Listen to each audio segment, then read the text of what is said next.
यहाँ पर रघुवर दास की सरकार थी, उस समय उन्होंने जितना भी, जब घुसपैठिए की बात करता है, तो जब रघुवर दास यहाँ पर थे तब आप लोगों को मैं बताना चाहती हूँ, रांची शहर में 2.5 लाख इलीगल मकान जो थे उनको लीगलाइज किया। बोला कि जितने भी इलीगल है, जिनका नक्शा पास नहीं हुआ है, जिनका रसीद नहीं काटता है, उनको लीगल कर दे रहे हैं। तो आपने तो जो यहाँ पर गलत तरीके से साम दाम दंड भेद करके जो आदिवासियों का जमीन लूट लूट के यहाँ पर बसा, अपना घर बनाया, उनको आप यहाँ पर ऑथेंटिक माने सर्टिफिकेट दे दिए हैं कि नहीं ये लोग लीगल लोग हैं। पहला सवाल आपसे यही दयामणि जी कि आप जिन इलाकों में रही, मतलब रांची और आसपास के क्षेत्रों में, वहां कौन से मुद्दे प्रभावी रहे? आपको क्या लगता है कि हेमंत सोरेन की दोबारा सरकार बनने जा रही है? क्या आपको लगता है कि बीजेपी ने जो नैरेटिव तय किया था उस नैरेटिव से बाहर निकलकर रांची सीट जीतने जा रही है महुआ माझी? रांची की 6 विधानसभाओं में आपकी पार्टी कहां खड़ी है? खूंटी और क्या कहते हैं अन्य इलाके अगर देख लिए जाएं, मैं आगे बताऊंगा, तो वहां क्या स्थिति रहेगी जी? सबसे पहले आप सबों को मेरा झारखंडी जोहार। जो सवाल आपने किए कि 2024 का ये विधानसभा चुनाव में हमारा मुद्दा क्या था, आम जनता के का मुद्दा क्या था, और वो किस तरह से प्रभावित था। बिल्कुल। और दूसरा उसके साथ ही आपने ये भी सवाल किया कि कौन से मुद्दे थे जो आप प्रभावी रहे। एक तो सबको जानते हैं कि झारखंड का अपना इतिहास है, संघर्ष का अपना इतिहास है। झारखंड में जल जंगल जमीन का अपना महत्व है, और ये झारखंड में आदिवासियों का जल जंगल जमीन के साथ अपना अलग तरह का रिश्ता है जी। और आदिवासी समाज का जल जंगल जमीन के साथ सिर्फ वो जीविका का रिश्ता नहीं है, लेकिन सामाजिक पहचान, भाषा, संस्कृति के साथ इनका ऐतिहासिक जो रिश्ता है वो अपना जो भाषा संस्कृति के साथ जो रिश्ता है वो दूसरे समाज से अलग है। और यही कारण है कि मैं इस बात को इसलिए कहना चाहती हूँ कि झारखंड में आपका 1800 के दशक से लेके लगातार जल जंगल जमीन की लड़ाई आदिवासी समाज ने, चाहे वो अंग्रेजों के गुलामी के खिलाफ बोलिए, या तो जो जमीन ने अपना आदिवासी समाज का जो परंपरागत अधिकार है उसको, मैं उसी को जोड़ते हुए मैं आपको ये बताना चाह रही हूँ कि आदिवासी समाज हमेशा से, आदिवासी समाज का पहला प्रायोरिटी रहा है जल जंगल जमीन और उनका भाषा संस्कृति। तो ये जो पिछला जो लोकसभा का चुनाव था, लोकसभा चुनाव में भी आप देखेंगे कि आदिवासियों ने अपने जल जंगल जमीन की रक्षा के लिए, अपना पारंपरिक अधिकार की रक्षा के लिए ही उन्होंने वोट किया। और आदिवासी समाज इसीलिए 2024 का लोकसभा चुनाव में 5 आरक्षित सीट हैं, वो 5 आरक्षित सीट भी इसीलिए वो यूनाइट होके उसको जीत पाए। और लोगों ने ये तय किया कि हमारा भाषा संस्कृति, हमारा जमीन जंगल हमको सुरक्षित रखना है। और उसी तरह से 2024 का जो विधानसभा चुनाव है, इस विधानसभा चुनाव में भी ये अलग जरूर होता है, लोकसभा चुनाव अलग होता है, विधानसभा चुनाव अलग होता है, लेकिन इस विधानसभा चुनाव में भी लगातार यहाँ पर जल जंगल जमीन, जहां पर आप रोटी बेटी मट्टी की बात करेंगे तो हमारा जल जंगल जमीन है, हमारा भाषा संस्कृति है। और उसी को लेके विधानसभा चुनाव लड़ी गई। मैं बताना चाहती हूं कि जिस तरह से कहीं पर इंडिया गठबंधन के तरफ से वो कमजोर भी कैंडिडेट आए, लेकिन लोग यूनाइट हुए। लोग बोले कि हम नेता की तरफ, व्यक्ति के तरफ हम नहीं देखेंगे, लेकिन हम समाज के हित, अपने जो पारंपरिक अधिकार है उस अधिकार के तरफ हमको देखना है, अपना जो संवैधानिक अधिकार है उनके तरफ देखना है। तो इसलिए सारे लोगों ने एक तरफ वोट करने का, इंडिया गठबंधन के समर्थन में वोट किया। जी, सवाल ये है कि आपने कहा रोटी माटी बेटी, यह बीजेपी का नारा था, आपका नारा है जल जंगल जमीन। आपके नारे को जनता बेहतर समझती है, आपको आदिवासी जनता अपना समझती है। इसका प्रमाण एक लोकसभा चुनाव है जहां 5 आदिवासी सीटों से जेएमएम और इंडिया गठबंधन की जीत हुई। लेकिन सवाल ये है कि जो नैरेटिव हेमंत बिश्व शर्मा ने बनाने की कोशिश की, जो नैरेटिव अमित शाह ने बनाने की, जो नैरेटिव प्रधानमंत्री मोदी ने बनाने की कोशिश की, उस नैरेटिव से आपका मुकाबला था। उससे क्या आपकी पार्टी इस चुनाव में पार पा गई है, उससे ऊपर उठ गई है, जनता आप सबके साथ खड़ी? देखिए, सबसे पहली बात तो जो भी आए, हेमंत बिश्व शर्मा आए, वो भी बोलते थे कि झारखंड में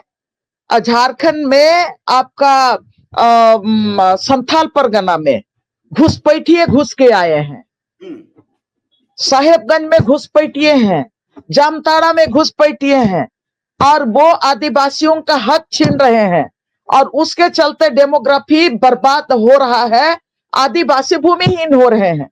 ये बात आपका हेमंत बिश्व शर्मा ने भी कहा, और यही बात आपका जो मध्य प्रदेश के तत्कालीन, हाँ, अब वो शिवराज सिंह चौहान भी बोले, वही जेपी नड्डा भी बोले, वही गृह मंत्री अमित शाह भी बोले, वही राग देश के प्रधानमंत्री नरेंद्र मोदी भी बोले। अब ये तो सबसे कॉमन बात है कि घुसपैठिए अगर झारखंड में घुस रहे हैं तो इसको रोकने की जवाबदेही गृह मंत्री अमित शाह की थी। इसको रोकने की जिम्मेवारी देश के प्रधानमंत्री नरेंद्र मोदी का था। और जिस तरह से बार बार ये जो हेमंत बिश्व शर्मा बोल रहा था कि नहीं, भारतीय जनता पार्टी की सरकार आएगी तभी यहाँ के आदिवासियों का हित का रक्षा होगा, झारखंडियों का जल जंगल जमीन का रक्षा होगा।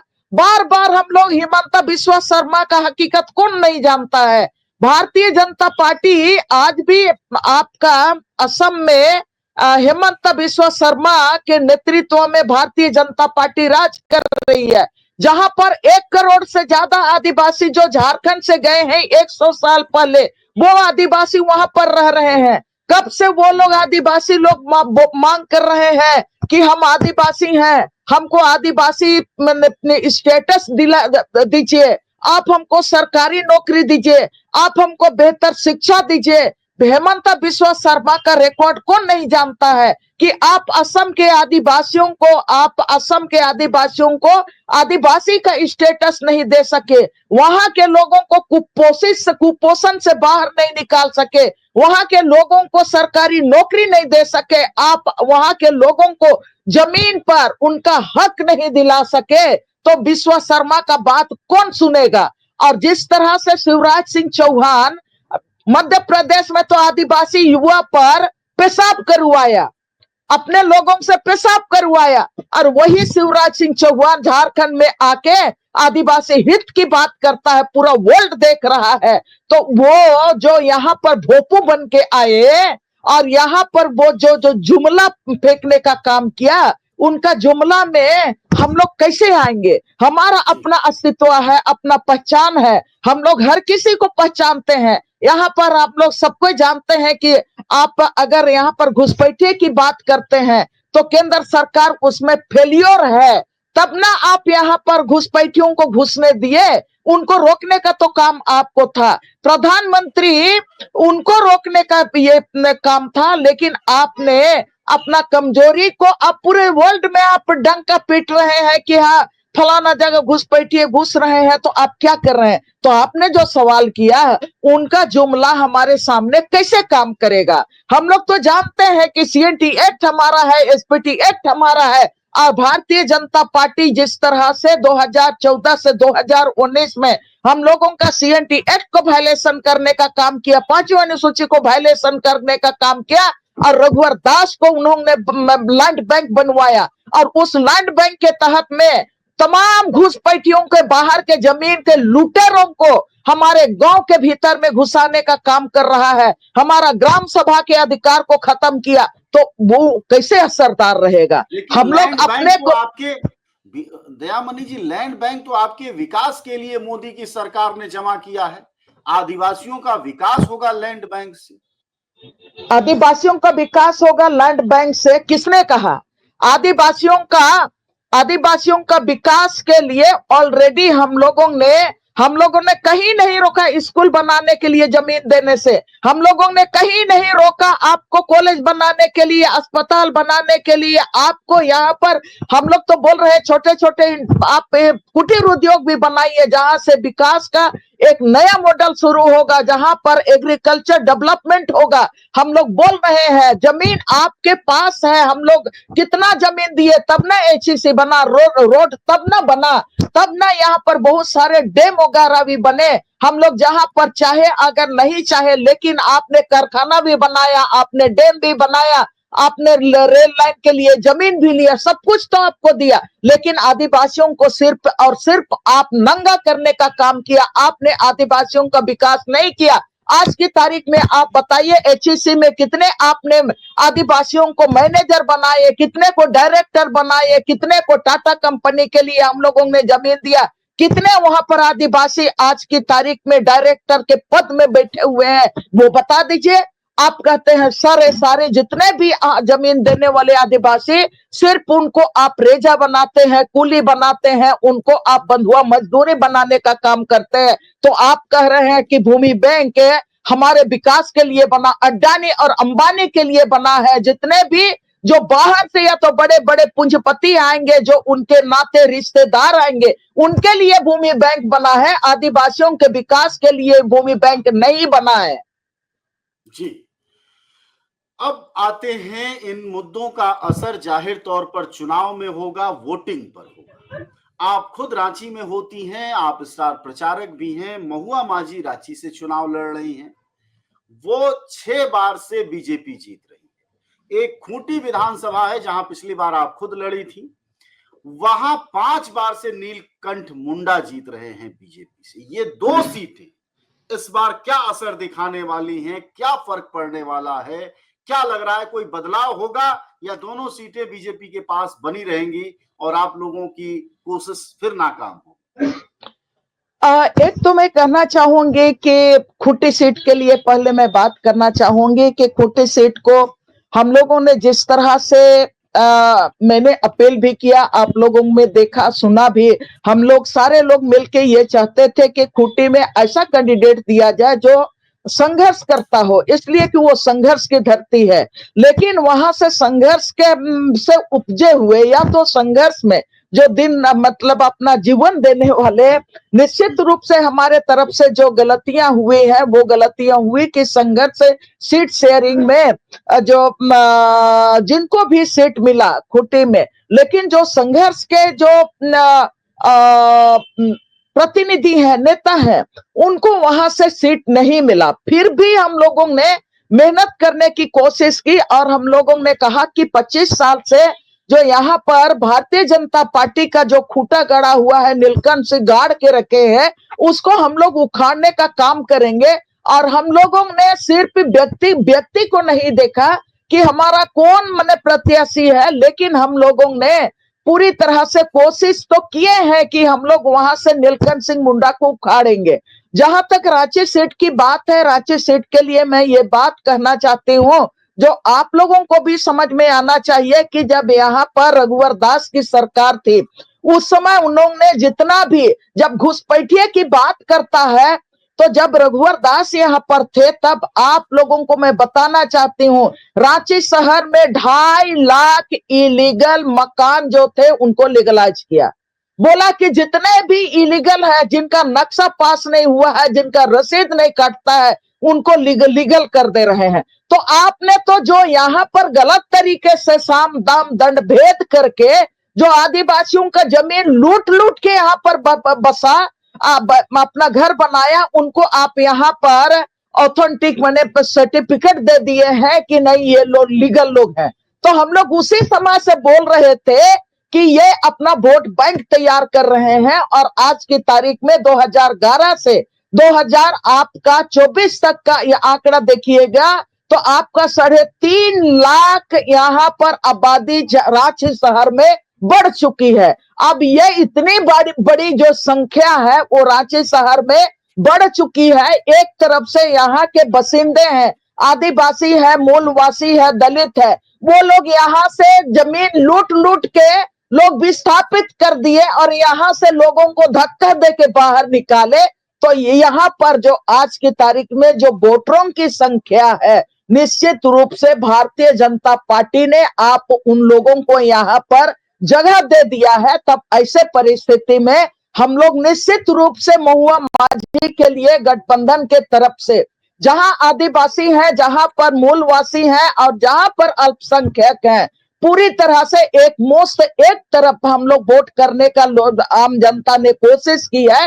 लेकिन ये जो सीपी सिंह या तो रघुवर दास ने, रघुवर दास भारतीय जनता पार्टी की बात मैं कर रही हूं, उन्होंने अपनी तैयारी पहले ही कर रखी है। ऐसे परिस्थिति में निश्चित रूप से हम लोग माने कांटे की टक्कर में आएंगे और हम लोग ये तो जीत का ही दावा कर रहे हैं कि ये हम लोग यहाँ रांची भी हम लोग जीतेंगे, इसलिए कि हम लोग अभी एक साथ हम लोग एकजुट हो गए हैं।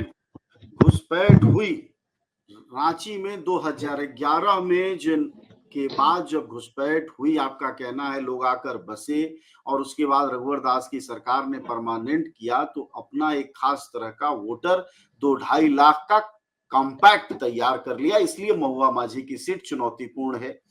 खूंटी की सीट प्रत्याशी चुनने में गड़बड़ी हुई है, खैर रिजल्ट आएगा, आप लोगों ने प्रयास किया होगा। काके, सिल्ली, हटिया, खिजरी, ईचागढ़, ये क्या कहता है दयामणि जी? काके में भी इस बार कांटे की टक्कर ही होगी। और सिल्ली की बात है तो सिल्ली में भी मतलब हम एक तरफ यहाँ पर जेपी केसेस ने भी अपना उम्मीदवार दिया है और निश्चित रूप से जेपी केसेस से वोट काटेगा तो आपका आजसू का वोट काटेगा, तो निश्चित रूप से हाँ बिल्कुल, हाँ वो काटेगा, तो वो आजसू का वोट काटेगा। और हम लोग वहां पर भी हम लोग टक्कर में है और खिजरी विधानसभा भी हम लोग जीतेंगे। और बाकी जो विधानसभा है, जैसे आपका रांची लोकसभा सीट में आप बाकी जो विधानसभा सीटें हैं वहां पर भी हम लोग जीतने जा रहे हैं। जी जी।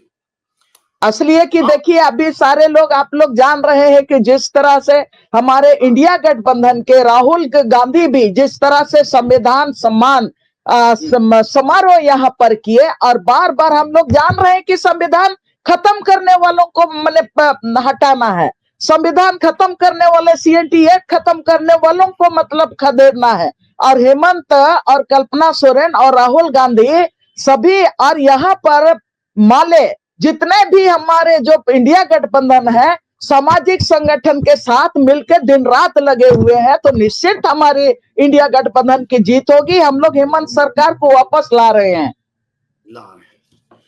आखिरी सवाल आपसे ये कि जिन मुद्दों को लेकर आप लोग चुनाव लड़ रहे हैं, जिन दावेदारियों पर चुनाव लड़ रहे हैं, उसके मुकाबले एंटी इनकम्बेंसी थी।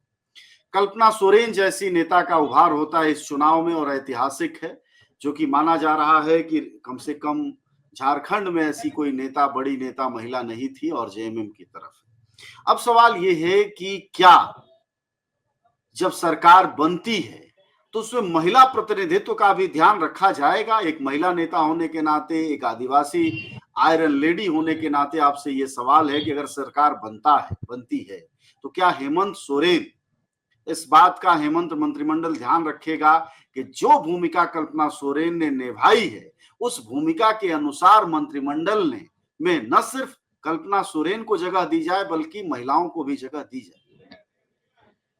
एक तो इसके लिए निश्चित रूप से पिछला जो मंत्रिमंडल था उसमें भी आपका दीपिका पांडे हुआ, या तो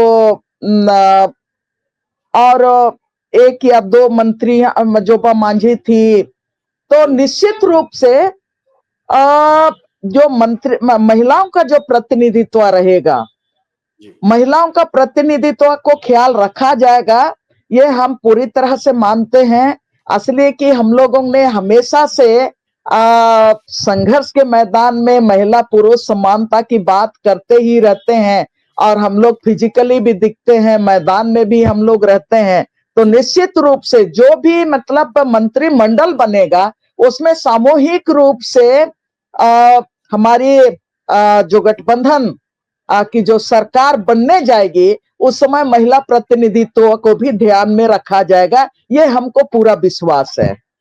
जी, शुक्रिया आपका बातचीत के लिए, धन्यवाद। हमारे साथ बातचीत कर रही थी झारखंड की आयरन लेडी कही जाने वाली दयामनी बारला। उन्होंने बड़ी साफगोई और स्पष्ट तौर पर कहा कि असली लड़ाई विचारों की थी, असली लड़ाई जल जंगल जमीन बचाने की थी, असली लड़ाई भाषा संस्कृति और आदिवासियत बचाए जाने की थी। और उन्होंने लोकसभा का रेफरेंस दिया कि अभी हाल में चंद महीनों पहले झारखंड की आदिवासी जनता ने पहली पसंद जो है वो इंडिया गठबंधन को जताई है। लेकिन सवाल ये है कि जिस राज्य के प्रचार में ईडी सीबीआई के साथ तमाम मुख्यमंत्री और प्रधानमंत्री, खुद गृह मंत्री, रक्षा मंत्री लगे पड़े हों, उस मुकाबले में सिर्फ राज्य के नेताओं के जरिए अगर यह जीत हासिल करती है इंडिया गठबंधन, तो जाहिर तौर पर न सिर्फ इसको ऐतिहासिक माना जाएगा बल्कि इस रूप में भी ऐतिहासिक माना जाएगा कि पहली दफा होगा जब मुख्यमंत्री कोई दोबारा चुना जाएगा। आप सब जानते हैं कि जनज्वार का खर्च आपके जनसहयोग की बदौलत चलता है। आप भी जनसहयोग में शामिल हों और आजाद और स्वतंत्र पत्रकारिता को बनाए रखने के हमारे इस महाअभियान में शामिल हों। हमें इंतजार रहेगा आपके सहयोग का, क्योंकि आपका सहयोग ही हमारी मजबूती का सबसे ताकतवर रास्ता है। धन्यवाद साथी।